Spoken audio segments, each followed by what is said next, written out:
We used to say you could hide a dead body on the second page of Google. Now it's fourth place in AI search.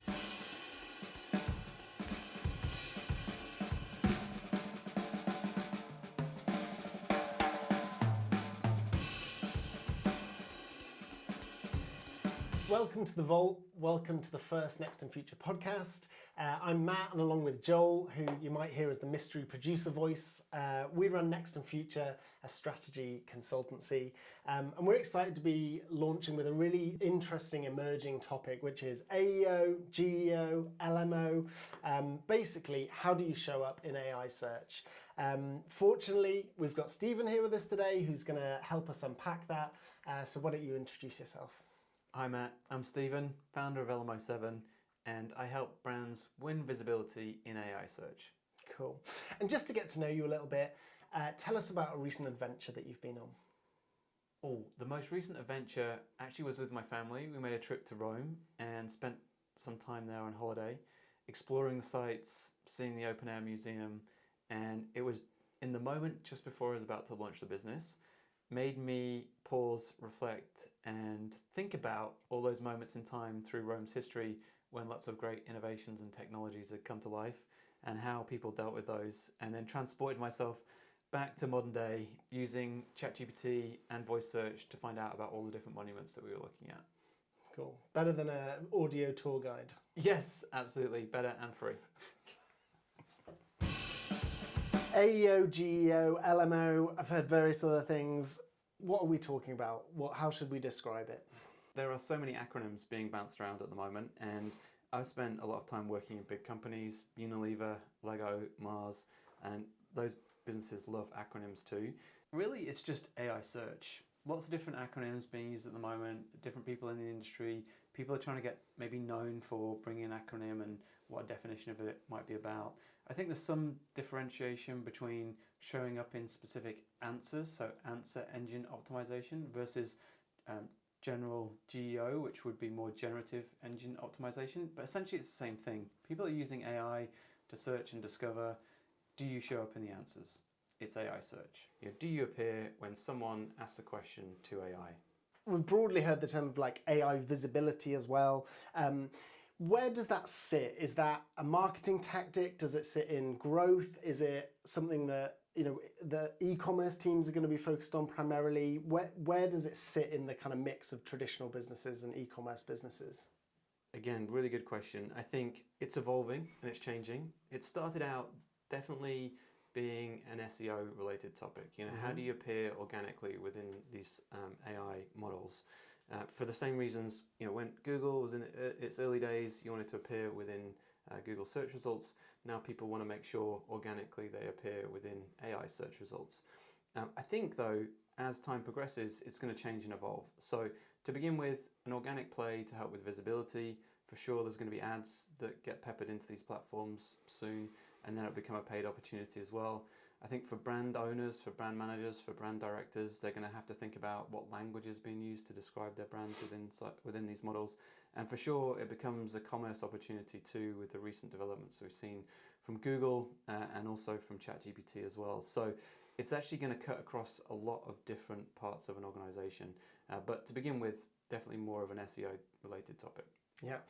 And what kind of scale are we thinking about with this in terms of the impact that it'll have on those types of businesses? So is this a kind of incremental shift in SEO through to a subtle change and really just seeing it in our broader channel mix? Or is this actually a chance to kind of get ahead to really have a big impact on how you grow as a company? Yeah, I think when we look at the numbers, the amount of traffic that's coming through from these models is still relatively small in the low single-digit percentages. So the most traffic that's generated from different sources across the web comes from Google, but the AI search platforms are definitely winning and gaining quite a lot of share rapidly. What's really interesting is traffic that comes from those sources tends to convert much higher, at a much higher conversion rate. And that, I believe, is because people are answering the questions for themselves inside the models before they're going and clicking through to the link where they can finally make a purchase. So I think at the moment it feels like incrementality, but it will be a big step change once consumer habits have changed. There are loads of developments in this space at the moment, lots of interesting recent announcements that have come through, but I think it's still going to take a bit of time for consumers to make the shift and to use AI search all the time. Lots of recent examples of developments in the space. So OpenAI have got a protocol that allows platforms and brands to connect and share their information that allows those products to be shoppable. They've connected with Walmart, with Etsy, and just recently Google announced the same, bringing a protocol that allows those retailers and big brands to be able to connect to them. And we've seen just in the UK, JD Sports have announced that they'll go live as well with agentic e-commerce, again connecting their database of products and catalogs through to the model so that people can seamlessly search for and then check out their products inside of the model. That's really interesting. You mentioned about the kind of seeing it being lower traffic volumes, but the conversion being better.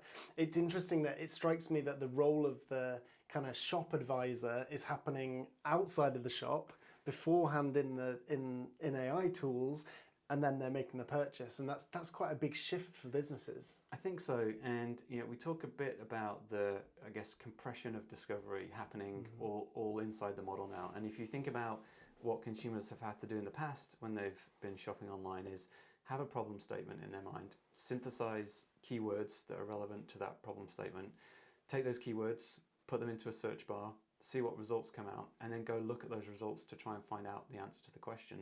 And now all of that happens inside the AI search models. So you just put the question in and the model does the rest for you. So I think for that reason, we're going to see a lot of adoption because it's a path of least resistance for consumers. It's an easier way to go about searching and discovering the products that you hopefully want to solve the problems that you've got.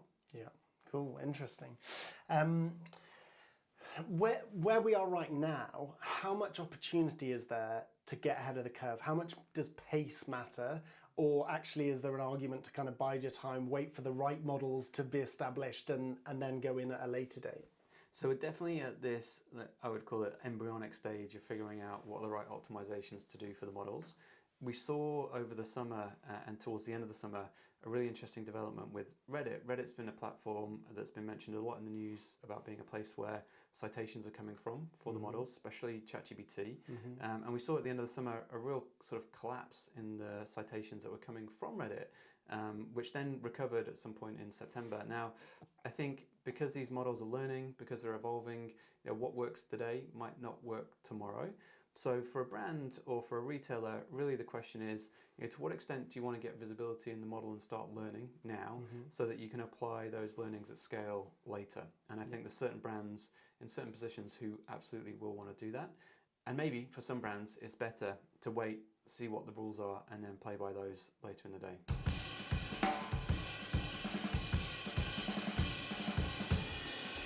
We talked about kind of maybe where it sits in the business a little bit, but who are the leaders within organizations that should be driving this forward? Is it CTOs, CMOs, COOs?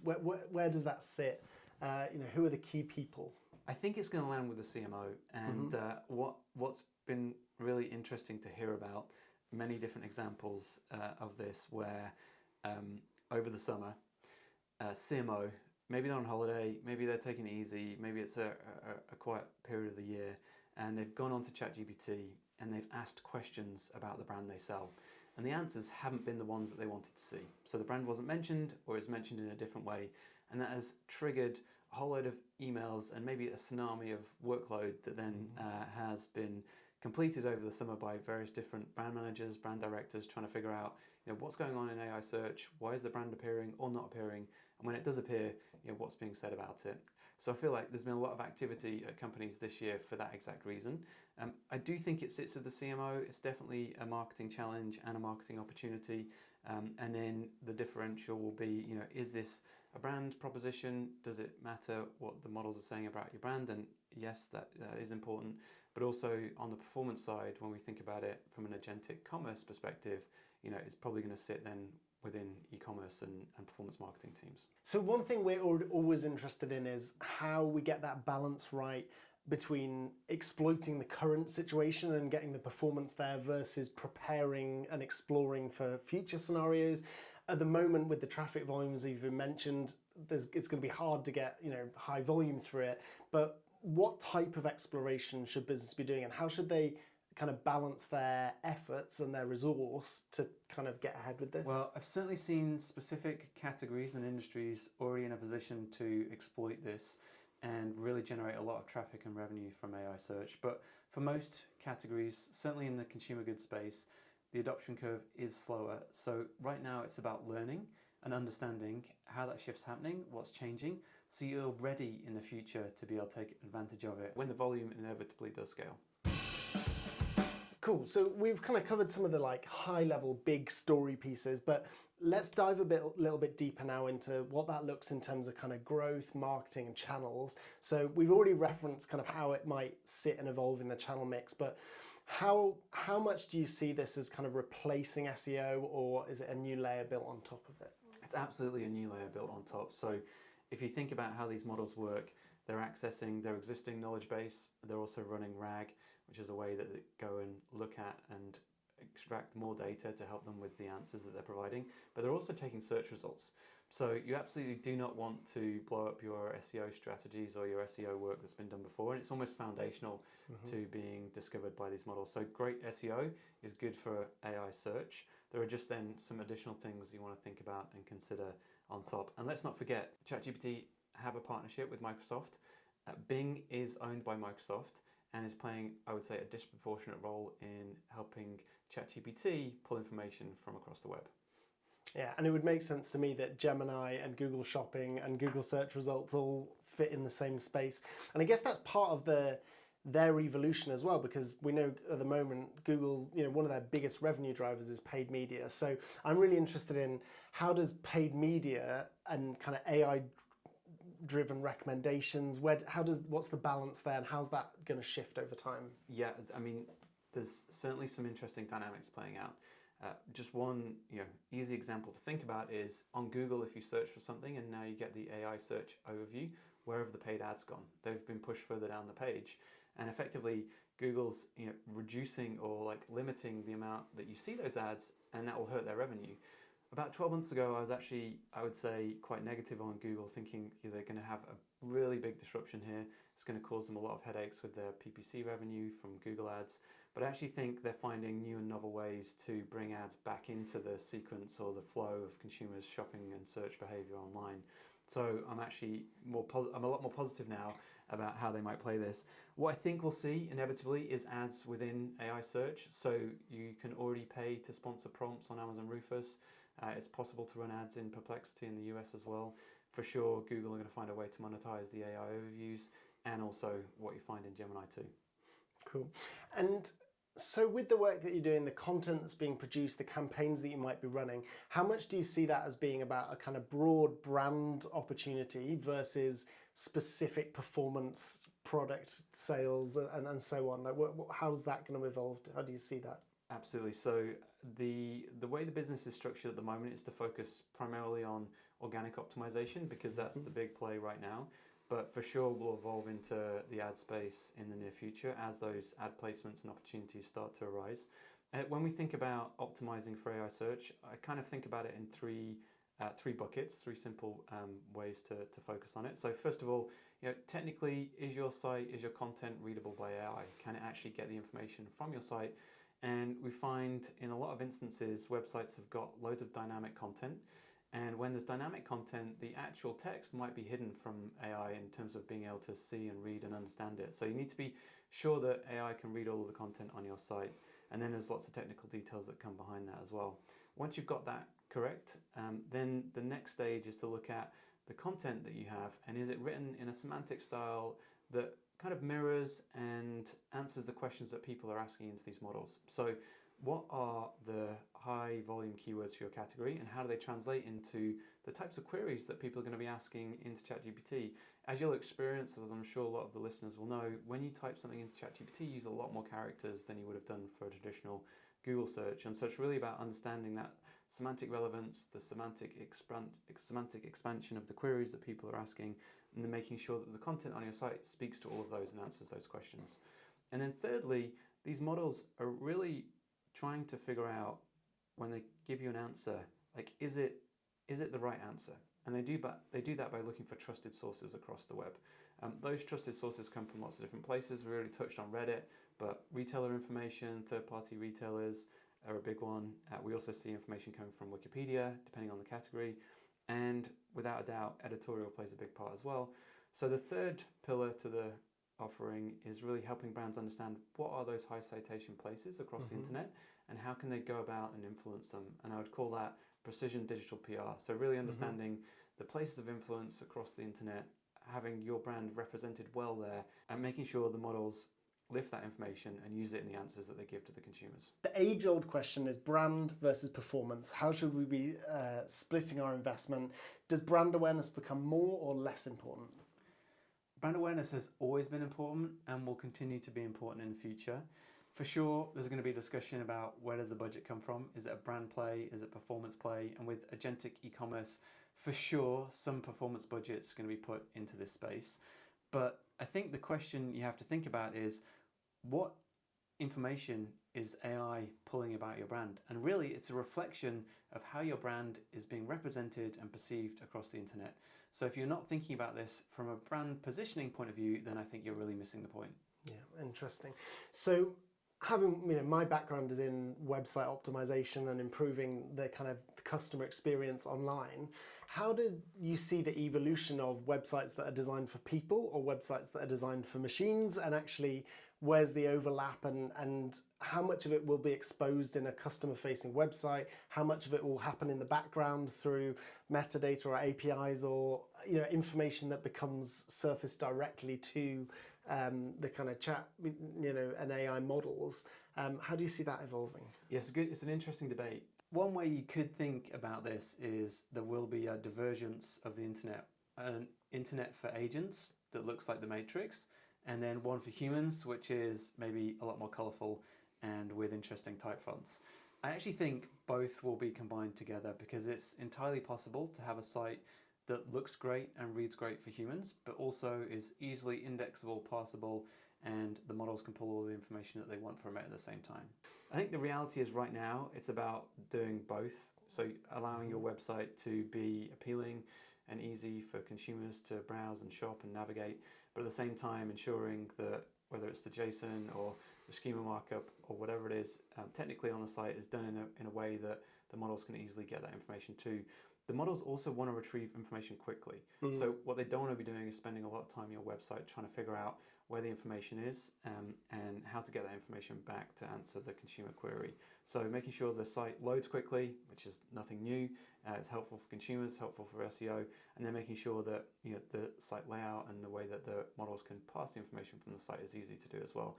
And those things shouldn't have an impact on the consumer experience. Yeah. And how does that shift with different formats in terms of whether it's text, images, video, podcasts? Do you show up in those different spaces?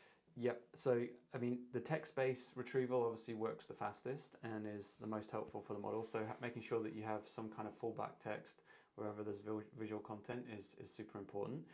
When it comes to long-form content like a podcast or a video, then transcripts really, really helpful. So make sure you have those included. And YouTube is really powerful in indexing and being cited by Gemini, which is an understandable part of the Google ecosystem. So leveraging that, I think, is important. Using YouTube rather than other video providers for now can be really helpful in terms of your visibility in Gemini. Do you expect AI recommendations to stay organic as they are now, or do you think it's inevitable that they become paid?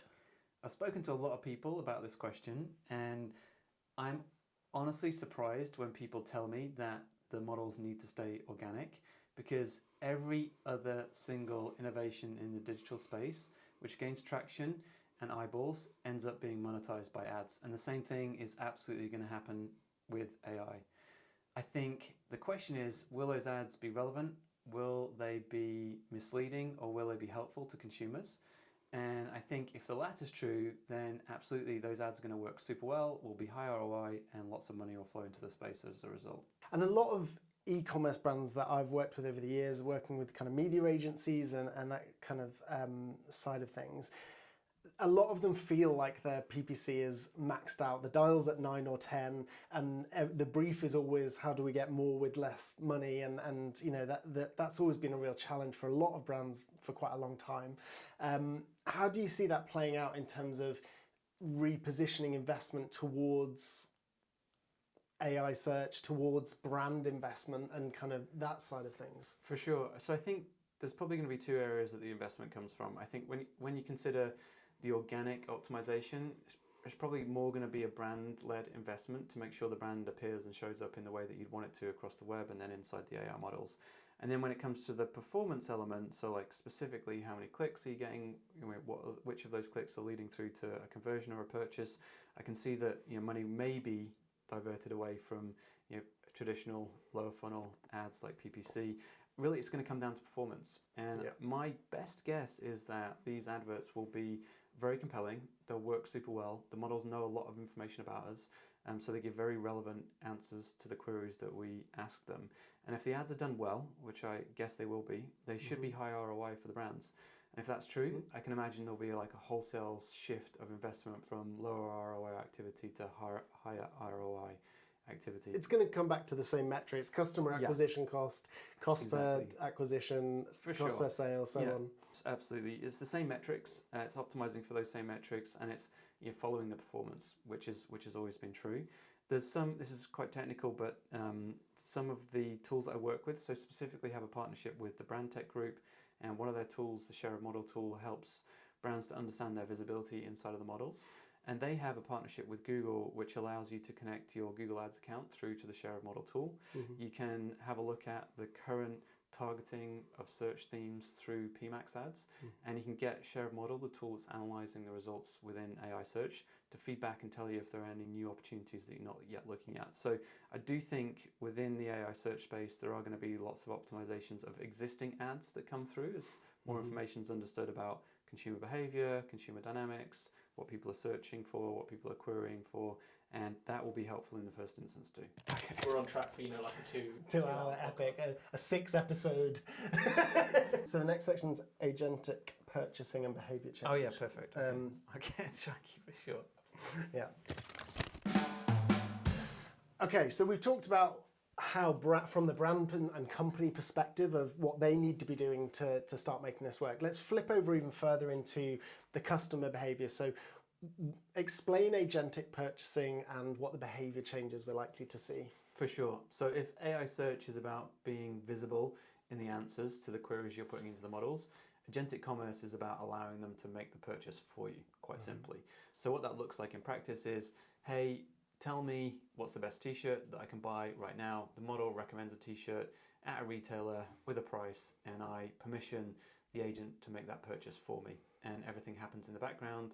The merchant of record is still the retailer, and the purchase just happens in the same way that you might buy something today on TikTok or Instagram, but inside the model instead.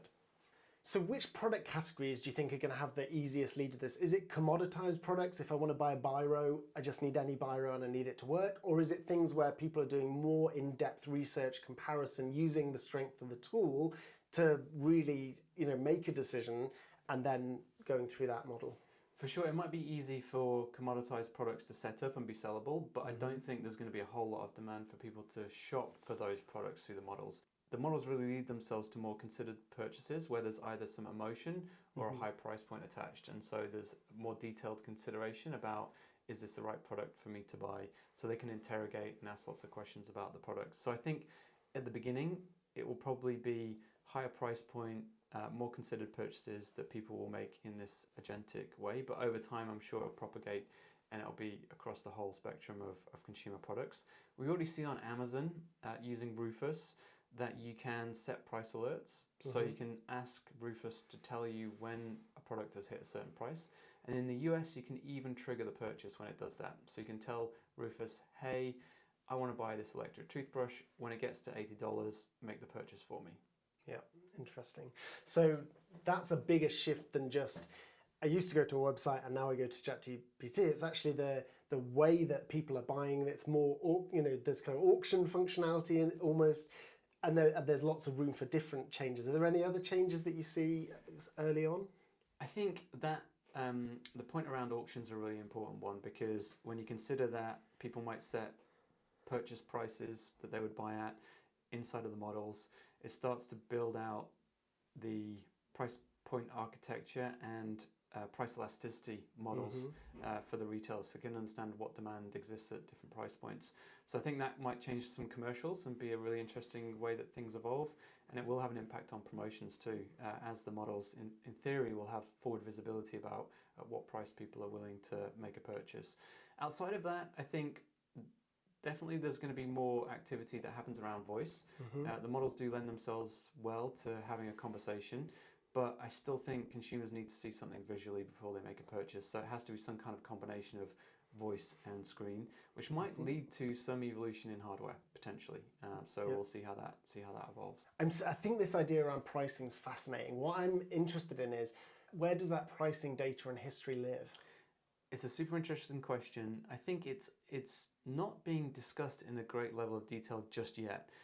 I don't have a direct line into Andy Jassy or Jeff Bezos, sadly, but last time I spoke to some people at Amazon, I gave them the idea that they should sell that information back to brands and tell them at what price point they could sell certain volumes. I do think Amazon will try and monetize it. They absolutely own that information, and they won't be giving it out unless there is a price or some kind of commercial benefit to them. What is true is models and tools that are out there in the market can scrape information from websites. So it's already possible to look at price history across websites, but we also know that brands and retailers have been engaged in dynamic pricing, in customized pricing, and exactly how that plays out when the models are pulling information from these retailers or brands is still to be determined. My best guess is that ChatGPT, Gemini, and the other models which are bringing out commercial protocols will try in some way, shape or form to be able to provide that information for you, which could in theory lead to better prices for consumers. Yeah, so that's interesting. Will it lead to more transparency or less transparency depending on how information is shared? I mean, that's really interesting. It is, because when you think about e-commerce and when that became a big channel for people to shop in, it did bring price transparency. So people didn't need to go to multiple different shops to check prices. They could just see it all online in one place. And I think one interesting stat that I heard about ChatGPT is, on average, the products that it's recommending are 12% higher than those that you generally find online. So there's already some bias towards higher prices. Not exactly sure why that is. One hypothesis is to do with product recommendations around those with more features, which would make sense. But also there'll be a question about what fees and what referral revenue is being generated by these models, and does that influence the prices and the products that are being recommended to? Yeah. Interesting. And I'm aware that there's been a kind of battle in the past between kind of broad platforms and individual brands. So how do they, there's a lot that over the last 5 years have pushed their own D2C offering, and that's become easier in some aspects, and they've done that. But there's an element of trying to kind of wrestle back control rather than having it sold through kind of broader platforms and other retailers. Do you see any of that? Do you think retailers will kind of try and find tactics to bring people back to it, or will they just accept that this is the journey? Is it discount codes that only work on the site, or can you see that kind of scenario? I mean, thinking about pricing, discount codes is going to be super interesting again, right? Because you can imagine a world where you say to ChatGPT, hey, find me this product, and then go scan and find the latest discount code and apply that and get me the best discount that you can.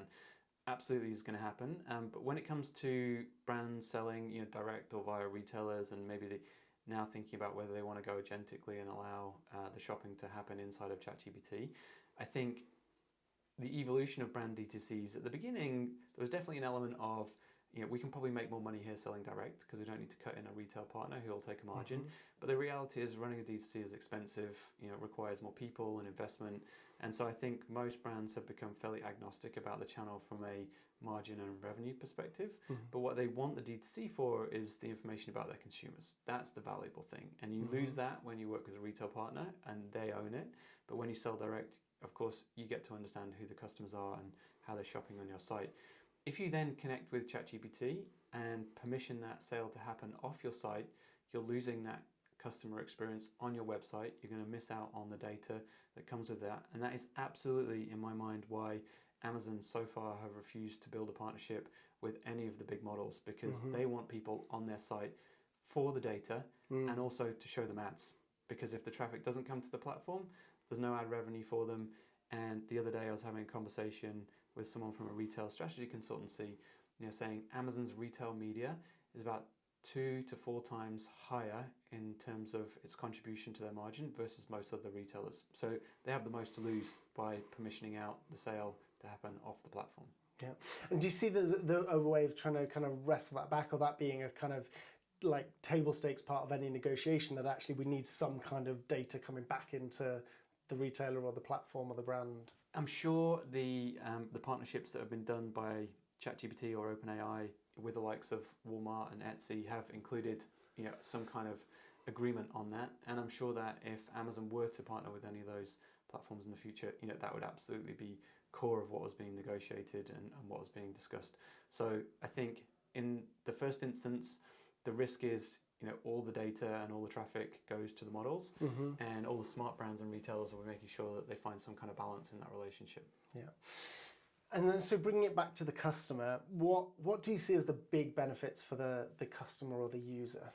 At the beginning of the podcast, we were talking about the old way of searching, right? Which was having a problem statement in your mind, trying to synthesize some keywords that relate to that problem statement, using those to search for a product, and then seeing if that product was the solution to the problem that you thought you had.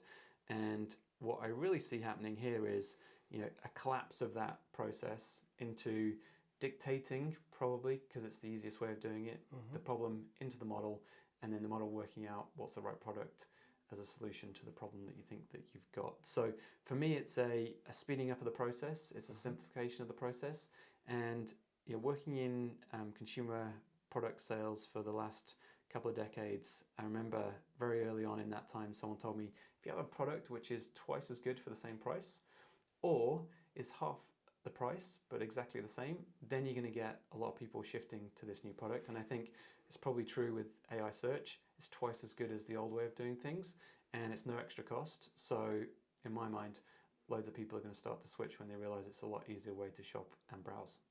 Yeah, interesting. So then I'm interested to build on that a little bit, because I think the kind of level of sophistication of how people are using AI, where it's fitting into their lives, whether they're asking simple questions or developing long engineered prompts, what do you expect that kind of learning curve, how much impact will that have on how quickly e-commerce takes off?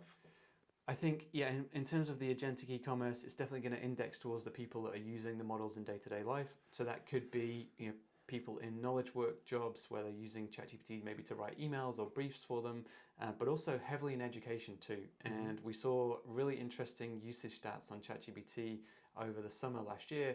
They dropped off a cliff because people weren't in education and everyone was on holiday. So you have to consider that right now the main use cases are more from a productivity point of view rather than a shopping perspective. But as people are using the models more for their work and daily lives, then we'll start to see more volume come through on the agentic side as well. Yeah, that's really interesting. So the behavior change happening in other areas of life is driving us the comfort and the confidence with the tools. And so then on a personal basis, like I know that I get much more value from any of the AI tools that I use when it's got a lot of relevant information in the memory, when it's got context, when it knows some of my personal context, when it knows about our business.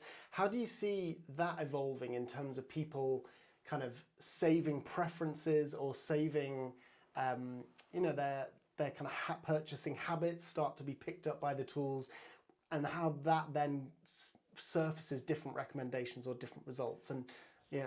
For sure. So quite a few comments to make here. I think it's definitely true that the models use a lot of that information about you to decide what answers they're going to give, and it's also true for that reason that if you were to put a query today into ChatGPT and I put exactly the same into my ChatGPT, then we would get different answers. And part of that is the history, but also part of that is the probabilistic nature of the models as well. The history and the background information is really important because it leads to a more tailored answer that's directly for you. And I think on the one hand, for sure, there's going to be some privacy concerns about that. But I do see over time people indexing towards the models they've used most, because those will be the ones that know the most about them, and those will be the ones that give them the best answers. And we're at this, again, very embryonic stage at the beginning of AI search where the models keep leapfrogging each other in terms of their capability. So most recently I was using ChatGPT, but I've switched to Gemini because the model seems to now be better. I might switch back or go to Claude at some point in time. I imagine that in a year's time, I'll probably lock in on one model, which will know all my history, know all the queries I've asked it, and it'll be giving me the most relevant and interesting answers to the queries that I put in there. Yeah, I mean, that's interesting because I've worked in digital customer experience, kind of web e-commerce for the last 15 years or so, and we've been trying to do personalization for 10 years plus, whatever, and it's looked like lots of different things. But the question was always what quality of data can you get about the visitor in order to show them something that's hopefully more relevant, more useful, better quality, and that leads to better conversion rates, better sales. But it seems now that actually it might be that we get to choose the information we share with the model that then leads to the results, and that's probably closer to personalization than a lot of the things we've been trying to do on native platforms. Yeah, absolutely. And in case anyone doesn't know, you can go into ChatGPT and have a look at exactly what history it does hold about you, and you can see all of the information that's in its memory. You can delete part of that if you want to, or you can add to it as well. So for sure, we're almost creating the personalization ourselves. Now, with that comes the question from many brands, which is, well, if everyone's getting personalized answers, how can I optimize for that? Because it's impossible to be able to optimize for every single personalization of every individual in the world. I think we all think that we're very individual. The reality is there's many traits that we have in common. And so that makes the optimization actually a lot more straightforward and simple because there are just many commonalities between us and similar themes in the way that the models understand and know about our history. And so we've talked about a whole range of tools and providers, but can anybody compete with Amazon in the agentic race? I mean, Amazon, one of the biggest retailers in the world, if not the biggest.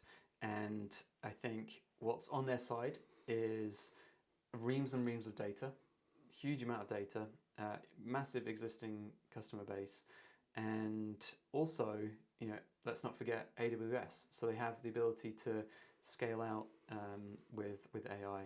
And my understanding of AI is, you need a lot of data and you need a lot of processing power. They have both of those things in-house, which is a great start point. Now, up until this point, people used to say that specifically product searches, so when it comes to products that people are going to buy, physical products people are buying, half the searches start on Google and half of them start on Amazon. I think we're going to end up with something similar in the agentic space, which will be half people will decide to go ask Rufus or Alexa Plus powered by Rufus or connected to Rufus to figure out what product they're going to buy. And the other half will go into a different ecosystem, and that could be led by Google with Gemini. It could also be something where ChatGPT and OpenAI are the disruptor. I think 18 months ago, I was really expecting the whole space to be blown wide open and democratized and lots more players to enter. And the reality is we probably end up still with the big players controlling most of the eyeballs that come onto the internet, maybe with the addition of OpenAI. Yeah. So it sounds like a lot of the innovation is being driven by the people who stand to gain most as platforms. Is there anybody pushing for that in a kind of open source, driving new defaults or new practices? Well, let's not forget that OpenAI started out that way, but now is definitely for profit from my understanding.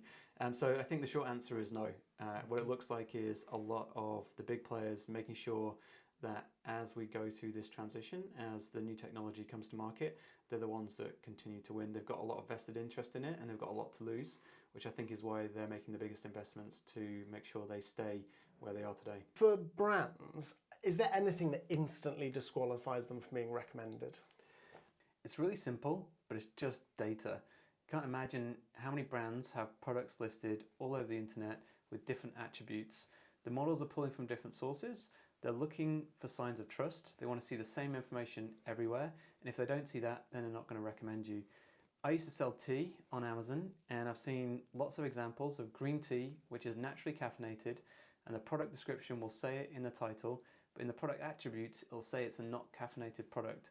And as soon as the models pick that information up, they're not going to recommend you because they can't be sure whether the product is caffeinated or not. And how much of that needs data architects sitting and working on it, and how much of that can be automated and developed? Well, I do think in the beginning, right now, it does require someone to build the system and figure out how to do that. But for sure, with AI, that should be cleaned up pretty quickly. So I think at the beginning, it's going to trip a lot of brands up, and over time, solutions will come that will help them figure out where are those inaccuracies, where are those mismatches, where are those gaps, and get those gaps closed for them. And there'll for sure be tools that will help you to do that. Yeah. And thinking about some of the risks, how do brands protect themselves from kind of damaging brand associations or showing up in the wrong type of content or context? Absolutely. I mean, all brands run brand safety programs, or all the big brands that I've worked with and worked for. And those will have long detailed lists of places where they're happy to show up and places where they're not happy to show up. I think those just need to be augmented, updated, and have AI taken into consideration. It's going to get a little bit messy, I think, with the generative nature of how answers are created, especially when it comes to the paid element. And I think that's a problem that still needs to be solved and will be as those ad placements start to become available for brands. So where brands might have had a lot of control in the past of information and their sites, obviously there's already had kind of reviews, ratings, aggregators. How does the power balance shift? Yeah, I mean, reviews have always been important for sure, and I think they will absolutely continue to be important. When we think about the three principles I spoke around at the beginning, which is, technically, is your site readable and indexable by AI? Then is the content on it the type of content that speaks to the queries that people are asking about? The third part is that precision digital PR, which is the high citation places across the internet. Are you there? Are you being spoken about positively? And that absolutely covers review sites. So we see in the citation information from the different tools for tracking the AI search models, lots of different sites that appear that are recommendation sites, review sites, and there'll be platforms like Which, the consumer site that helps you decide, I guess, which is the best washing machine to buy, but also lots of smaller, newer, niche review sites that are really zoned in on one particular product category or one particular area and provide very detailed information about products in that space. They are overwhelmingly, or let's say at a high level, being indexed by the models as a source of truth and trust. And that's different from how SEO has worked in the past, because in the past, if it was a low volume site that didn't get much traffic, then it wasn't really playing a role in helping you to get surfaced in the Google results. But those sites are now having an impact on your position and your recommendations within AI search. So it's something that's definitely worth having a look into. And I'm sure lots more sites like that will pop up over time, because if they're being cited, eventually they'll get traffic as well. And does that also apply to kind of reviews, unboxing videos, everything across YouTube and video content? Is that going to be higher weighted than before? I think it's true that content's coming through from YouTube, lots of information's coming through from Reddit. It is real use cases of users using the product and talking about it. Will all reviews be summed up and used? Well, not at the moment. That's not what we're seeing. But certainly aggregators of reviews might be an interesting area, space of development over the coming years as well. We talked a little bit before about the kind of measurement and metrics that we think of from a kind of traditional channel perspective. What are the kind of high-level metrics that you'll think about across AI search broadly? It's still true, Matt, that lifetime customer value is a really important metric to measure.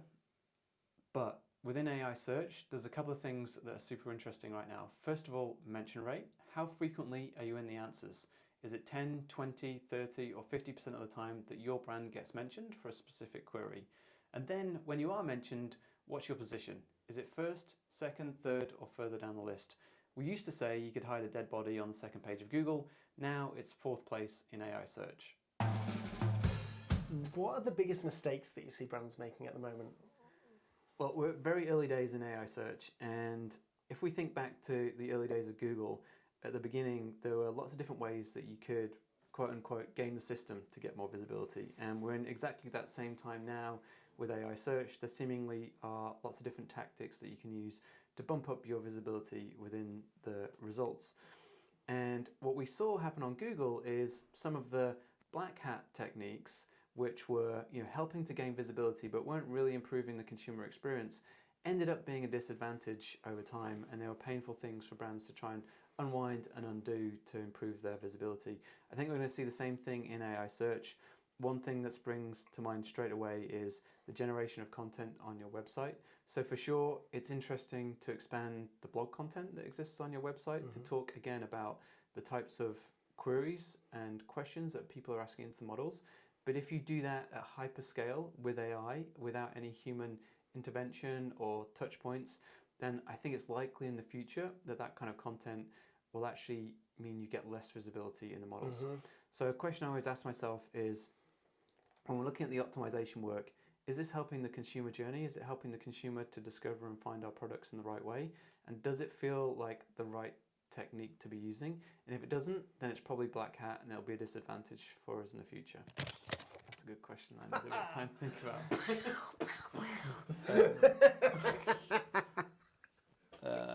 Bloopers. So I'm interested. I remember a number of years ago, when I was working for an agency, we started building apps for Alexa, and everybody thought that Alexa commerce, as you know, more and more households had a number of Alexa or similar technologies, and it never really happened. Is there a risk that the same thing happens with this, that there's a lot of noise and it kind of fades away? Well, I certainly think it's going to be around for a while, but really interesting on Alexa, because you're absolutely right. You know, voice shopping kind of came and went and wasn't really impactful at all. I think, you know, a lot of people have Alexas in their households. It's useful to set a timer and listen to music, but not much else. But I do think we might see a resurgence of voice. Voice technology's got super good over the last couple of years. I can sit in my lounge with the TV on, with the kids making noise, and I can dictate into my laptop and it picks up word perfect. And I think people are getting a lot more accustomed to having conversations with these models. So I actually think voice shopping might come back, but just in a different way. People are still going to want to see some kind of visual, some kind of image, some kind of understanding about what it is they're purchasing. But having a conversation with a website through voice, I think is something we're going to see in the future. Yeah, that's interesting. And then, so building on that, in web and website kind of stuff, there's always been that like story about the move from desktop to mobile, and that considered purchases happen on desktop, and you know, quick, easy purchases happen on mobile. That's shifted massively over the last decade. How does that continue to move in terms of the devices that people are using? Yes, it might be a combination of things, right? And we're definitely going to see some devices coming through on the AI side. I think OpenAI have got this partnership now with Johnny Ive, so they're going to bring a device soon as well. And we've seen other wearables that help you with that. But again, it's all very much voice-driven and doesn't necessarily come with a screen. My version of the future is, you know, you're on a website and a virtual assistant pops up like a chat, but what you see there is an avatar, and you actually have a conversation with that avatar via voice. So either with your headphones or speaking directly into the laptop or the PC. And it's a bit like being in a store. You're speaking to a shopping assistant, they're walking you through the purchase, they're guiding you to the right products, the screen's moving, evolving as you're having that conversation, and then you never actually have to press any buttons to check out. Yeah, fascinating. Okay, well that leads us beautifully onto our last feature.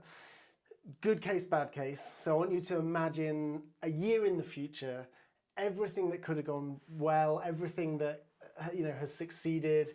It's the best possible future that we could have in 12 months. What does that look like for agentic commerce? In a year's time, I think all the big brands and retailers are plugged into agentic. They've got all their data and attributes squared away. Makes it really easy for consumers to search, find, and check out for products. It's a productivity play, so it just makes our lives easier. On the flip side, what might be the downsides? Well, I imagine there will be someone's kid somewhere who buys £10,000 worth of trainers on ChatGPT by accident, and they try and get a refund from Nike unsuccessfully. So that's probably going to happen. But maybe on a more serious note, your fraud. I think when new technology comes, when that changes the way and the interfaces that consumers interact with, there'll be an opportunity for scammers and fraudsters to try and take an edge. That always happens with new technology, and nothing will be different here. I thought that was good. So. Education. That wraps up our conversation for today. Hopefully you found it engaging and that you've learned something as well. If you have any follow-up questions, or if there's anything else you'd like to discuss with us, drop a comment below. Myself or Stephen will pick those up. So thanks for coming and sharing with us today. I found it really interesting. If you enjoyed it, let us know if you have any feedback or comments about how we could do these better in the future. We'd love to hear from you. And thanks for joining us.